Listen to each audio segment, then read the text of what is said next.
শুধু bat ball নয়, ক্রিকেটটা কখনো মুখেও খেলা যায়। ক্রিকেটের মাঠে স্লেজিং নতুন কিছু নয়, কিন্তু ২০০৩ সালের অ্যান্টিগা টেস্টে গ্লেন ম্যাকগ্রা ও রামনারেশ সারওয়ানের যে যুদ্ধ হয়েছিল সেটাকে শুধু স্লেজিং বলা যাবে না, এটা ছিল রীতিমতো মহারণ।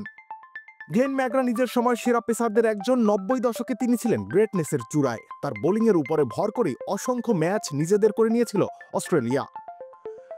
শুধু বল হাতে প্রতিপক্ষকে ঘায়েল করতেন না, মুখ দিয়েও চালিয়ে যেতেন ধারালো আক্রমণ। অন্যদিকে ক্যারিবিয়ান ব্যাটার রামনারেশ সারওয়ান ছিলেন শান্ত সৌম্য, তবে লড়াইয়ের ময়দানে ঠিকই ঝাঁজ দেখানোর মানুষ। ঘটনা ২০০৩ সালের বিখ্যাত অ্যান্টিগা টেস্টের। ম্যাজিক হার্বাল টুথপেস্ট দূর করে দুর্গন্ধ সৃষ্টিকারী দাঁতের সমস্যা।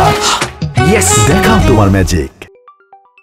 প্রতিপক্ষকে উস্কানি দেওয়াটা ততদিনে ম্যাকগ্রার অভ্যাসে পরিণত হয়েছে। ওয়েস্ট ইন্ডিজের সফরকালীন অ্যান্টিগাতে ক্যারিবিয়ান রামনারেশ সারওয়ানকে বিরক্ত করতে থাকেন ম্যাকগ্রা। দ্বিতীয় ইনিংসে উইন্ডিজরা ৪ উইকেট হারিয়ে ২৩৭ রান করে। তবুও সারওয়ান তার দলকে কক্ষপথে রাখার চেষ্টা করেছিলেন। উইকেটে ছিলেন সারওয়ান, উইন্ডিজ তখনও ম্যাচে টিকে থাকার লড়াই করছে। এমন সময় ম্যাকগ্রা এগিয়ে এসে ছুড়ে দিলেন বিতর্কিত বাক্যবাণ। ব্রায়ান লারার অঙ্গের স্বাদ কেমন। সারওয়ান ছিলেন ধীর স্থির, কিন্তু এত সহজে ছেড়ে দেওয়ার পাত্র নন। তাকেও দিতে হলো পাল্টা শট। আমি জানি না, তোমার স্ত্রীকে জিজ্ঞেস করো।